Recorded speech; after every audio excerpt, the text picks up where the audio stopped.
दोस्तों, आप सभी के लिए इकरा साइकोलॉजी एजुकेशनल चैनल फिर से एक महत्वपूर्ण टॉपिक को लेकर आया है, जो कि क्या है? परसेप्चुअल कॉन्स्टेंसी, मतलब प्रत्यक्ष ज्ञानात्मक स्थिरता के बारे में हम लोग पढ़ने जा रहे हैं। तो आइए शुरू करते हैं और देखते हैं कि परसेप्चुअल कॉन्स्टेंसी के बारे में डीपली से जानेंगे और समझेंगे। प्रत्यक्षण का एक विशेष गुण यह है कि इसके द्वारा हमें वस्तुओं का ज्ञान उसकी भौतिक परिस्थितियों में परिवर्तन के बावजूद भी सामान्य रूप से होता है। दूसरे शब्दों में कहा जा सकता है कि वस्तुओं या उद्दीपकों की भौतिक परिस्थितियों में यद्यपि परिवर्तन हो जाता है, फिर भी उसे प्रत्यक्ष में कोई परिवर्तन ना होकर स्थिर मतलब स्थिरता के साथ बनी रहती है। इसे ही प्रत्यक्ष ज्ञानात्मक स्थिरता कहते हैं, परसेप्चुअल कॉन्स्टेंसी कहा जाता है। इसमें कुछ कुछ मनोवैज्ञानिकों ने अपना योगदान देते हुए कहा है कि certain north strange and Chapman 1923 में अपना योगदान देते हुए क्या कहा है, तो आइए देखते हैं। इसने कहा है कि भिन्न भिन्न परिस्थितियों में उद्दीपक को करीब करीब समरूप मतलब सेम ढंग से प्रत्यक्ष करने की जो प्रवृत्ति होती है, टेंडेंसी को प्रत्यक्ष ज्ञानात्मक स्थिरता की संज्ञा दी जाती है। किसने कहा है? तो ये चारों मनोवैज्ञानिकों ने मिलकर कहा है। Certain north strange and Chapman 1923 में कहा गया है अपनी परिभाषा देते हुए। आप लोग परसेप्चुअल कॉन्स्टेंसी के बारे में आप लोग क्या समझते हैं? तो इसमें अगर कहा जाए तो ये स्थिरता के बारे में कहा जाता है। जैसे कि एग्जाम्पल ले लेते हैं, कोयला के एक टुकड़े को कमरा में रखने पर तथा सूर्य की रोशनी जब कोयला पे पड़ती है, सूर्य की जब रोशनी कोयला पे पड़ती है तो वो भले ही चमकता है, लेकिन उसका जो प्रत्यक्षण हम लोग करते हैं वो स्थिर रहता है। आखिर कितने ही भी चमक जाए तो वो मोती नहीं कहलाएगा, कोयला को कोयला ही कहेंगे। आप उसे 10 फीट की दूरी पे रख दें या फिर एकदम पास में रखें, जो चीज़ जैसा होता है वो वैसे ही प्रत्यक्ष होता है।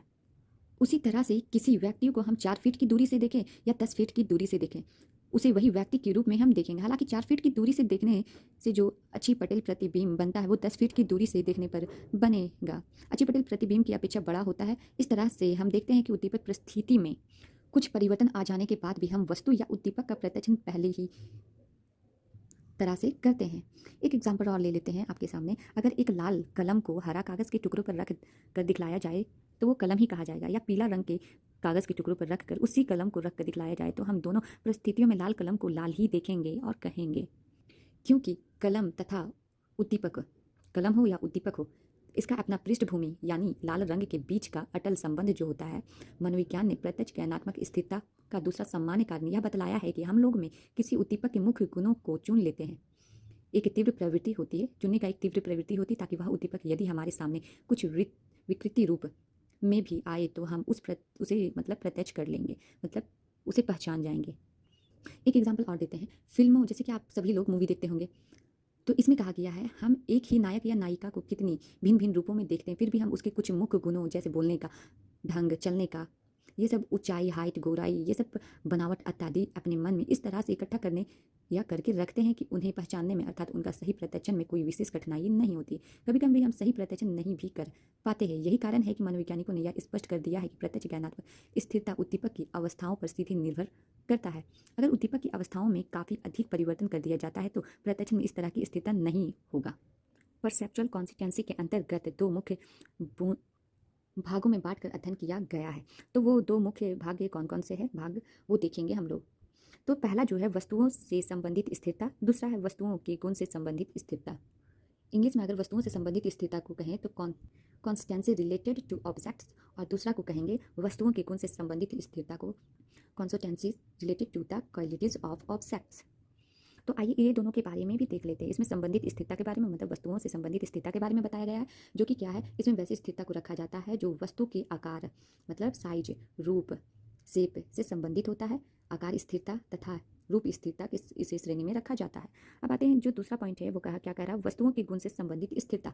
तो इसमें कहा गया इस श्रेणी में मूलतः वैसी स्थिरता को रखा जाता है जो वस्तु की विशेष गुण यानी रंग, चमक इत्यादि से संबंधित है। रंग स्थिरता तथा चमक स्थिरता को इस श्रेणी में रखा गया है। जैसे कि शेप से ही कहा जाता है, जैसे कि मैंने एग्जांपल बताया कि दूर से 10 फीट की दूरी से भी आप इंसान को देखेंगे, वो उद्दीपक को देखेंगे तो वही मनुष्य कहेंगे, और नज़दीक से देखेंगे तो वही मनुष्य कहलाया जाएगा। और रहा चमक की बात, तो दूसरा पॉइंट गुण से संबंधित स्थिरता। तो चमक की बात, तो कोयला का एक उदाहरण ले लिए हम लोग, दूर रोशनी में रखेंगे तो चमकता भले ही, लेकिन कोयला को हम लोग कोयला ही कहेंगे। तो यहाँ कॉन्सिस्टेंसी की बात करी जा रही है, मतलब स्थिरता की बात की जा रही है प्रत्यक्ष ज्ञानात्मक के अंतर्गत। तो आशा करते हैं जो परसेप्चुअल कॉन्सिस्टेंसी के बारे में हम लोग पढ़े हैं वो आप लोग को स्पष्ट रूप में समझ में आ गया। इसमें स्थिरता की बात कहा गया, जैसे कि कहते हैं ना, एक कहावत में कहा गया, थीर का पानी थीर रहता है, बहता पानी बही जाता है। इंसान अगर हिम्मत से कोई भी काम या स्थिरता से कोई भी काम करता है तो वो जरूर ही सफल होता है, बस उसमें पेशेंस होने की आवश्यकता होती है। तो इसीलिए कहते लोग पेशेंस रखो, हर काम बनेगा। तो ये जो हम बता रहे हैं परसेप्चुअल कंसिस्टेंसी के बारे, तो ये स्थिरता के बारे में ही कहा जा रहा है। ये जीवन में आप अप्लाई करें या फिर कोई और फील्ड में। ठीक है, देखने के लिए